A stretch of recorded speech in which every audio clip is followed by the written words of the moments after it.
Hi everyone. Nifty நேற்று பொறுத்த வரைக்கும் ஆல்மோஸ்ட் 260 பாயிண்ட்ஸ் வந்து நெகட்டிவில் மார்க்கெட் முடிஞ்சிருக்கு. 25,876. ஓகேங்களா.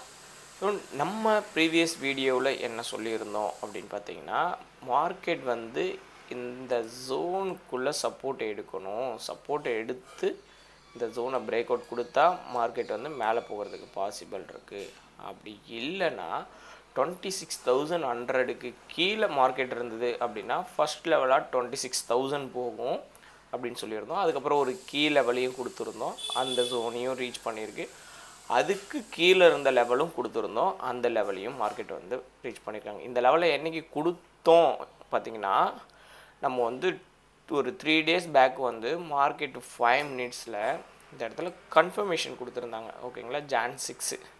ஸோ கன்ஃபர்மேஷன் கொடுத்த அன்றைக்கே நம்ம சொல்லிட்டோம் 5 minutesல மார்க்கெட் ஸ்ட்ரக்சர் வந்து பிரேக் டவுன் ஆச்சு, டவுன் ட்ரெண்டாக மாறிடுச்சு. அதனால் வந்து 1 ஹவரோட ஜோனுக்கு தான் இருக்கும் அப்படின்னு சொல்லி இந்த இடத்துல கொடுத்துருந்தோம். இதில் 2 சினாரியோ வந்து கொடுத்துருந்தோம். என்னென்ன சினாரியோ கொடுத்துருந்தோம் அப்படின்னா, மார்க்கெட் இங்கேருந்து ஒரு 50 to 60% வந்து மார்க்கெட் திரும்பலாம், அப்படி இல்லைன்னா எக்ஸ்ட்ரீம் கேஸ்க்கு வந்து மார்க்கெட் திரும்பலாம் அப்படிங்கிறத தான் நம்ம சொல்லியிருந்தோம். இந்த இடத்துல திரும்பலை. இப்போ இந்த இடத்துக்கு மார்க்கெட் வந்திருக்கு. இப்போ இவ்வளோ வேகமாக மார்க்கெட் கீழே வந்ததுக்கு ரீசன், இந்த இடம் வரணும் அப்படிங்கிறத நம்ம வந்து முன்னாடியே சொல்லிட்டோம் டெக்னிக்கலில். பட் ஆனால் நியூஸ் எப்போ வந்தது?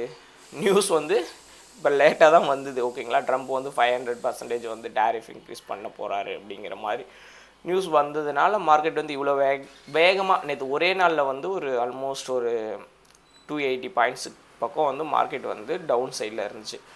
ஸோ இந்த இடத்த வந்து நம்ம முன்னாடியே கன்ஃபார்ம் பண்ணிட்டோமா, நம்ம டெக்னிக்கல் அனலைஸ் படி கண்டுபிடிச்சி வச்சுட்டோம். ஆனால் நியூஸ் வந்து அதோட வேகத்தை ஒரு நாளில் அதிகப்படுத்திருச்சு சீக்கிரமாக வர்றதுக்காக, அவ்வளோதானே தவிர.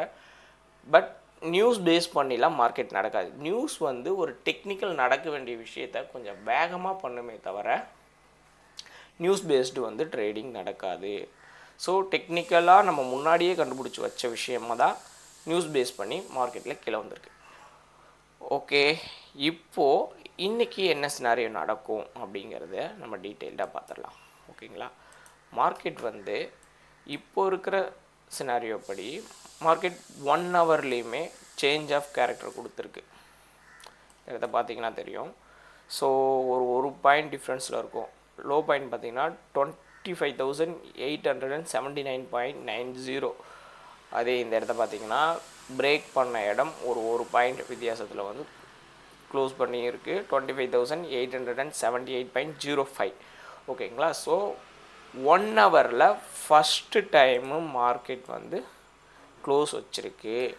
அப்போது சேஞ்ச் ஆஃப் கேரக்டர் நடந்திருக்கு. CHOCH. ஓகேவா, சேஞ்ச் ஆஃப் கேரக்டர் நடந்துருச்சு. இப்போது 1 ஹவரில் டவுன் ட்ரெண்ட் நம்ம கன்ஃபார்ம் ஆகணுன்னா என்ன நடக்கணும்? மார்க்கெட் இப்படி போயிட்டு திரும்பவும் இந்த லோவை பிரேக் பண்ணும். பிரேக் பண்ணால் தான் இந்த இடம் கன்ஃபர்மேஷன். திரும்பவும் நம்ம இந்த இடத்துல இருந்து ஒரு ஆர்டர் பிளாக்கை ஃபைண்ட் அவுட் பண்ணிவிட்டு மார்க்கெட்டை டவுன் சைடில் ஃபோக்கஸ் பண்ணுவோம். ஓகேவா, 1 ஹவருக்கு. இப்போது ஃபஸ்ட் டைம் அப்படிங்கிறதுனால இப்போ 5 மினிட்ஸில் இந்த இடத்துல மார்க்கெட் வந்து ஸ்ட்ரக்சர் மாறிட்டாலுமே மார்க்கெட் வந்து மேலே போகிறதுக்கான பாசிபிலிட்டிஸ் வந்து இருக்குது. ஓகேங்களா, அப்போது நடக்குதான்னு நம்ம வெயிட் பண்ணி பார்க்கணும். ட்ரெண்ட் ரிவர்சல் நடக்குதா? ஆனால் இவ்வளோ தூரம் மார்க்கெட் கீழே வந்ததுக்கு அட்லீஸ்ட் இந்த ஸ்விங் ஹையிலேருந்து லோ ட்ராப் பண்ணிங்க அப்படின்னா ஒரு 50%, ஒரு 26,000 வரைக்கும் போது மார்க்கெட் வந்து ஒரு 50% வந்துட்டு அதுக்கப்புறம் மார்க்கெட் கீழே வர்றதுக்கு ஒரு சினாரியோ. அப்படி இல்லைனா இந்த இடத்துல இருக்க ஆர்டர் பிளாக்கை மிட்டிகேட் பண்ணிவிட்டு மார்க்கெட் கீழே அடுத்தடுத்த டார்கெட்டை கொடுக்கறதுக்காகவும் மார்க்கெட் போகலாம். இப்போ மார்க்கெட் ஒரு வேளை டவுன் சைடில் வந்தால் எந்த லெவல் இருக்கும் அப்படின்னு பார்த்தீங்கன்னா இந்த ஜோன் தான், 25,780 இந்த இடத்துக்கு போகும். நான் ஃபுல்லாக ஜூம் பண்ணாமல் அப்படியே ஒரு ஜோனாக மார்க் பண்ணுறேன் ஆர்டர் பிளாக்லாம். ஸோ நம்மளோட ஸ்டூடெண்ட்டுக்கு இது கரெக்டாக தெரியும் எந்த இடத்துல மார்க் பண்ணணும் அப்படிங்கிறது. ஓகே, ஸோ அடுத்து 1 ஹவரில் பண்ணும்போது டீப்பாக வீடியோ கொடுக்கும்போது எடுத்து கொடுக்குறேன்.